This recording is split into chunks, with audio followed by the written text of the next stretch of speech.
आपको बता दूं, ये वही देश के प्रधानमंत्री जी हैं जो नोटबंदी के टाइम पर नोटबंदी की अच्छाइयां बता रहे थे। कोई सरकार से पूछे कि सरकार के पास में कौन सा ऑफिशियली डाटा है कि नोटबंदी के बाद देश में कितना काला धन आया। जरा इस सवाल का जवाब दे देश की सरकार। नोटबंदी के बाद और देश में कोविड महामारी के बाद कितने लोगों ने अपना रोजगार खो दिया। अभी एक भाई पूछ रहा कि कौन सी सरकार रोजगार दे देगी।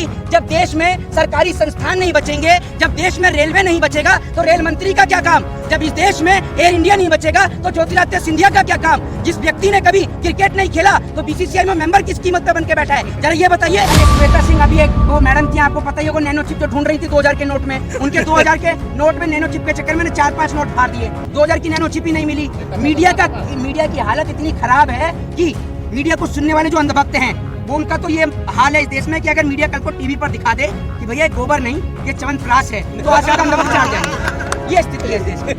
अगर दिखा दिए ना टेलीविजन चैनल पर कि भैया गोबर नहीं ये च्यवनप्राश है, अंधभक्त सब चाट जाएंगे। ये इस देश की स्थिति है। और हैं आप लोग क्या खाते हैं? आप अनाज खाते हैं नहीं खाते हैं? काय का मास्टर स्ट्रोक है। एक बात आप मुझे बताइए, हर 6 महीने में लाइन में लगा देते हैं। कभी राशन की लाइन में, कभी नोटबंदी की लाइन में, कभी नोट बदलने की लाइन में, कभी नोट निकालने की लाइन में।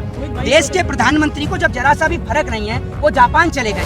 2 करोड़ रोजगार का वादा किया, वो रोजगार नहीं दे सकती। नरेंद्र मोदी से किसी ने कही थी जो आके कहा कि 2 करोड़ रोजगार देंगे, जो आके कहा कि 100 स्मार्ट सिटी देंगे, जो आके कहा कि बुलेट ट्रेन देंगे। क्या मिला? आप यहाँ की बात करिए ना, यहाँ ये चेहरा आपका देश भी तो देखे आइए। अरे आप आइए तो।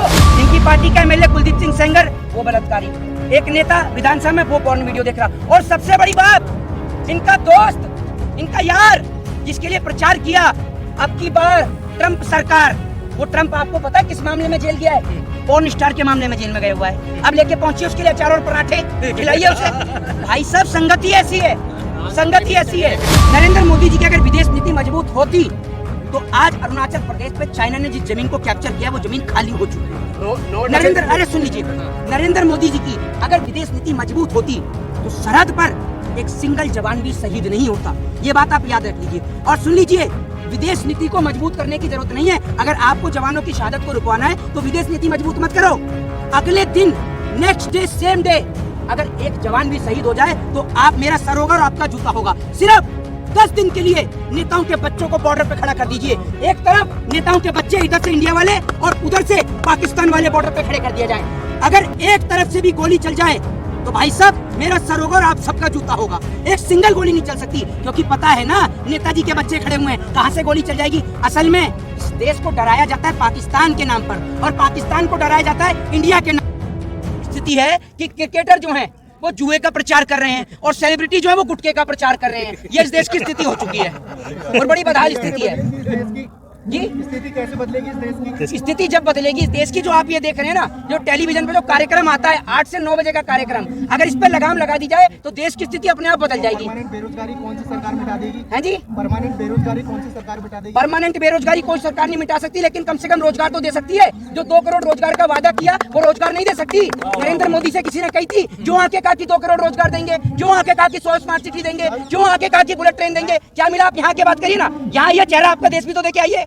अरे आप आइए तो। अरे आप पत्रकारिता करते हैं? नहीं सर। फिर क्या करते हैं आप? सर मैं पूछ रहा हूँ सर। नहीं, मैं आपको जवाब दे रहा हूँ ना सर। सर मैं आपको जवाब दे रहा हूँ। हमने कही, अरे हमने देश के प्रधानमंत्री से कही थी कि आप 2 करोड़ रोजगार का वादा करो। हमने उनसे कही थी कि आप देश को बुलेट ट्रेन का वादा करो। हमने उनसे कही थी कि आप 15-15 लाख रुपए का वादा करो। हमने उनसे कही थी कि आप ये कहो कि आप हवाई चप्पल वाले को हवाई यात्रा कराओगे। मुंगेरी लाल भी क्या झूठे हसीन सपने दिखाता होगा जो नरेंद्र मोदी दिखाते हैं। और आप कहते हैं कि पिछली सरकार में, मतलब जो पिछली सरकारों ने किया अगर वही ये करेंगे तो इनको हमने बदला क्यों है? किसने बदला है? इसलिए बदला है। सवाल का जवाब दीजिए ना। इनकी पार्टी का एमएलए कुलदीप सिंह सेंगर वो बलात्कारी नहीं था? ये बताइए आप मुझे। इनकी पार्टी का नेता असम में विधानसभा में बैठ के पॉर्न वीडियो देख रहा था? बताइए आप मुझे, बताइए ना आप मुझे। देंगे आप इस सवाल का जवाब? जो नेता विधानसभा के अंदर बैठ के पॉर्न वीडियो देख रहा हो उससे आप अपनी बहन बेटे की इज्जत और आबरू की गुहार लगाएंगे? दीजिए ना जवाब आप। आपके पास 1 मिनट, आपके पास जवाब है इस बात का? पूछिए आप नेक्स्ट क्वेश्चन पूछिए ना सर। अरे सर आप 1 नहीं 1000 पूछिए सर। अब मैं आपके सवाल का जवाब ही तो नहीं दे पाऊंगा, इससे ज्यादा तो कुछ नहीं होगा। मैं कोई भगवान तो हूँ नहीं कि मेरे पास सभी सवाल का जवाब होगा। अगर मैं नहीं दे पाऊंगा तो आपसे पूछूंगा ना सर। क्या रोजगार मिलेगा? हाँ जी, मैं 5वीं पास हूँ, मेरे को क्या रोजगार मिलेगा, क्या नौकरी मिलेगी, कौन सी गवर्नमेंट जॉब मिलेगी? एक बात आप मुझे बताइए, जब आपको पता है कि राइट टू एजुकेशन आपका फंडामेंटल राइट है, तो आपने शिक्षा क्यों नहीं ली? गलती तो आपकी है। नहीं, जब शिक्षा लेने जाते हैं एडमिशन नहीं मिलता सर। है तो जब एडमिशन नहीं मिलता तो आपने कभी कोर्ट के अंदर आरटीआई ला के पता किया उस स्कूल में कि आपको एडमिशन क्यों नहीं मिला? नहीं मिलता सर, हमेशा ये होता है कि आपने कितनी आरटीआई लगाई है कोर्ट में? कौन? एक मिनट, एक बात आप मुझे बताइए, घर परिवार में कोई तो पढ़ा होगा? घर परिवार अनपढ़ है सर, पूरा परिवार ही अनपढ़ है सर। भारत में आधे से ज्यादा लोग अनपढ़ है सर, हर कोई एमबीबीएस डॉक्टर नहीं है यहाँ पर। आपने कितनी क्वालिफिकेशन ले रखी है? सर मैं 12th पास हूँ। 12th पास है, आगे क्यों नहीं पढ़ा आपने? एक बात आप मुझे बताइए, आज सारा कुछ ऑनलाइन सिस्टम है। आप कहते हैं कि आपने 12th करी है, अगर आप 12th करते हैं तो उसके बाद सुन लीजिए, 12th करते हैं, हाँ जी, 5वीं पास को क्या रोजगार मिलेगा, कौन सी गवर्नमेंट जॉब मिलेगी, क्या स्थान मिलेगा? एक बात आप मुझे बताइए, अगर 5वीं पास को, एक मिनट, अगर 5वीं पास को गवर्नमेंट जॉब मिलने लग गई, देखिए मैं आपको बता दूं, ये वही देश के प्रधानमंत्री जी हैं जो नोटबंदी के टाइम पर नोटबंदी की अच्छाइयां बता रहे थे। कोई सरकार से पूछे कि सरकार के पास में कौन सा ऑफिशियली डाटा है कि नोटबंदी के बाद देश में कितना काला धन आया, जरा इस सवाल का जवाब दे देश की सरकार। नोटबंदी के बाद और देश में कोविड महामारी के बाद कितने लोगों ने अपना रोजगार खो दिया। अभी एक भाई पूछ रहा कि कौन सी सरकार रोजगार दे देगी? जब देश में सरकारी संस्थान नहीं बचेंगे, जब देश में रेलवे नहीं बचेगा तो रेल मंत्री का क्या काम? जब इस देश में एयर इंडिया नहीं बचेगा तो ज्योतिरादित्य सिंधिया का क्या काम? जिस व्यक्ति ने कभी क्रिकेट नहीं खेला तो बीसीसीआई में मेंबर किस कीमत पर बन के बैठा है? जरा ये बताइए, क्या इस देश के अंदर सारी फैसिलिटी, सारी सुविधाएं नेता और नेताओं के बच्चों के लिए? कोई एक सिंगल नेता की बात बताए मुझे जिसका बेटा सुबह उठ के आरएसएस में लाठी और डंडा उठाता हो। एक बच्चे की बात बताइए जो बजरंग दल के अंदर हो। सबके बच्चे विदेशों में पढ़ रहे हैं। ये भाई कह रहे हैं ना कि हम तो 5वीं पढ़ के रह गए। क्यों नहीं पढ़े आप? क्यों नहीं पढ़े? इस देश के अंदर कॉन्स्टिट्यूशन ने राइट दिया है, राइट टू स्पीच का, राइट टू फ्रीडम का, राइट टू एजुकेशन का। आप फंडामेंटल राइट का यूज करिए अपने। क्यों नहीं लेते आप एजुकेशन? आज आप एजुकेशन नहीं लेते, इसीलिए तो आपको मंदिर और मस्जिद के नाम पर उछाल दिया जाता है। कोई हमसे क्यों नहीं कहता मंदिर के नाम पर? हमसे पूछे कोई मंदिर को लेकर जवाब, हम देंगे मंदिर को लेकर जवाब। अगर मंदिर इस देश को रोजगार देता तो अपने घर तोड़वा के मंदिर बनवा देता। अगर मंदिर लोगों का इलाज करता, अपने घर तोड़वा के अस्पताल बनवा देता। भाई इलाज अस्पताल में होगा, ये बात आप याद रखिए। और शिक्षा जो है वो आपको स्कूल और कॉलेजेस में ही मिलेगी, मंदिर से कुछ नहीं होगा। प्रहार कर दिया, श्वेता सिंह कह रही हैं। अरे श्वेता सिंह अभी एक वो मैडम थी, आपको पता ही होगा, नैनो चिप जो ढूंढ रही थी 2000 के नोट में। उनके 2000 के नोट में नैनो चिप के चक्कर में 4-5 नोट फाड़ दिए। 2000 की नैनो चिप ही नहीं मिली। मीडिया की हालत इतनी खराब है कि मीडिया को सुनने वाले जो अंधभक्त हैं वो, उनका तो ये हाल है इस देश में कि अगर मीडिया कल को टीवी पर दिखा दे कि भैया गोबर नहीं ये च्यवनप्राश है तो आज ज्यादा अंधभक्त चाट जाएंगे। ये स्थिति है इस देश की। अगर दिखा दिए ना टेलीविजन चैनल पर कि भैया गोबर नहीं है च्यवनप्राश है, अंधभक्त सब चाट जाएंगे। ये इस देश की स्थिति है। और मास्टर स्ट्रोक है नहीं है 2000 के नोट बंद कर। एक बात आप मुझे बताइए, कहाँ से पढ़े हैं आप? कहाँ से मास कॉम जर्नलिज्म किया है आपने? ये जितनी भी यूनिवर्सिटी आज के टाइम में मास कॉम जर्नलिज्म करा रही है ज्यादातर, ये सब गोदी मीडिया ही पैदा कर रही है क्या? है कोई रवीश कुमार क्यों नहीं पैदा कर रहा? पुण्य प्रसून वाजपेयी, अभिचार शर्मा, अजीत अंजुम जैसे रिपोर्टर्स क्यों नहीं हो रहे हैं इस देश के अंदर? है आप लोग क्या खाते हैं? आप अनाज खाते हैं? नहीं खाते हैं? काय का मास्टर स्ट्रोक है? एक बात आप मुझे बताइए, हर 6 महीने में लाइन में लगा देते हैं। कभी राशन की लाइन में, कभी नोटबंदी की लाइन में, कभी नोट बदलने की लाइन में, कभी नोट निकालने की लाइन में। देश के प्रधानमंत्री को जब जरा सा भी फर्क नहीं है, वो जापान चले गए। तुझे कोई फर्क है क्या? कोई फर्क नहीं है। तो 2024 में जापान से चुनाव लड़ेंगे? वोट तो भारत देश की जनता देगी ना, तो भारत में क्यों नहीं आते हैं? वहाँ जापान क्या करने के लिए गए हैं? इनकी संगत ही ऐसी है। इनकी पार्टी के नेता आप सब देख लीजिए, इनकी पार्टी का एमएलए कुलदीप सिंह सेंगर वो बलात्कारी, एक नेता विधानसभा में वो पॉर्न वीडियो देख रहा, और सबसे बड़ी बात इनका दोस्त, इनका यार जिसके लिए प्रचार किया अब की बार ट्रंप सरकार, वो ट्रंप आपको पता है किस मामले में जेल गया है? पॉर्न स्टार के मामले में जेल में गए हुआ है। अब लेके पहुंचिए उसके लिए अचार और पराठे खिलाइए उसे।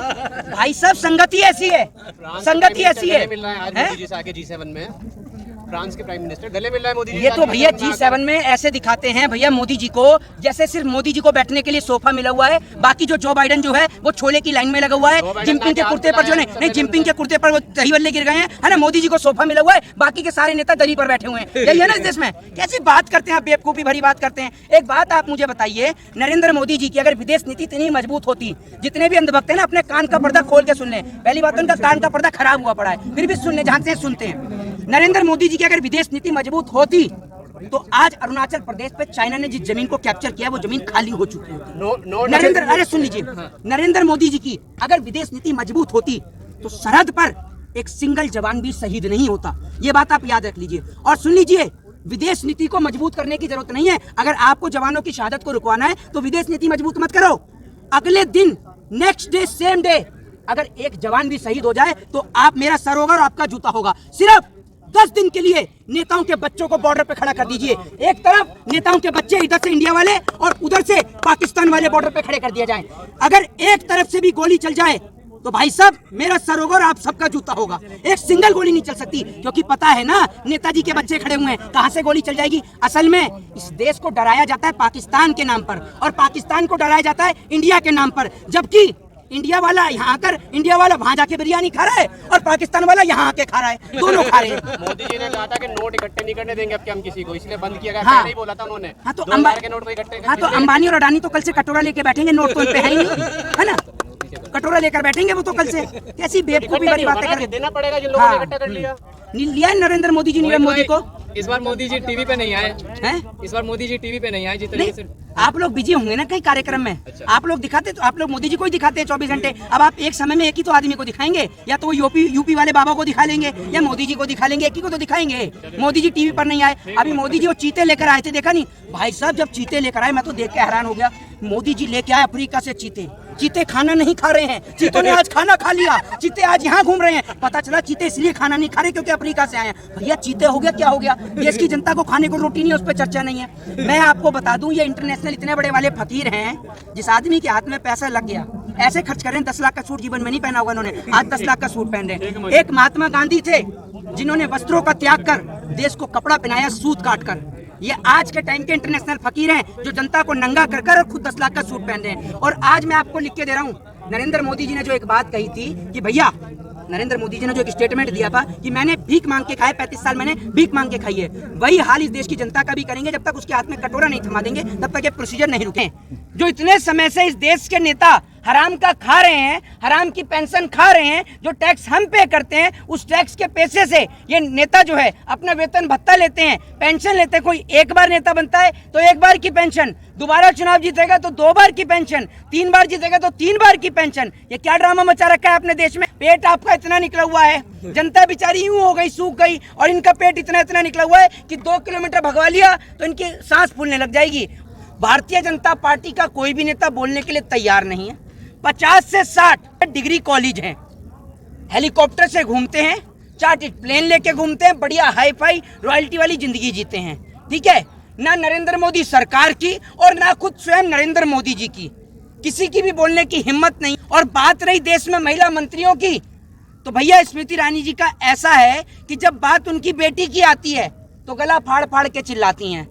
मैं तो टीवी पर देख रहा था, जब उनकी बेटी का बार का मुद्दा उठा दिया था तो गला फाड़ फाड़ के चिल्ला रही थी। अगर मैं उस वक्त वहां पर होता तो मैं कह देता जी लोग पानी पी लो, कहीं आपका गला खराब ना हो जाए। लेकिन जब बात देश की बेटियों की होती है तो फेविकॉल जम जाती है गले में। सुना ही होगा आपने, फेविकॉल मरीन का मजबूत जोड़ पानी में भी नहीं टूटता। 24 घंटे वहां पर बैठे रहता है, 24 घंटे क्रिकेट के ग्राउंड में। अगर कोई आदमी इसके क्षेत्र का बीमार हो जाए, उसको अस्पताल का इलाज कराने के लिए एमपी से लेटर लिखवाना होगा। देश की जनता को समझना चाहिए और देश की जनता को एजुकेशन, हेल्थ, डेवलपमेंट के नाम पर वोट देना चाहिए, ना कि मंदिर, मस्जिद, चर्च और गुरुद्वारे के नाम पर। जय हिंद, जय भारत।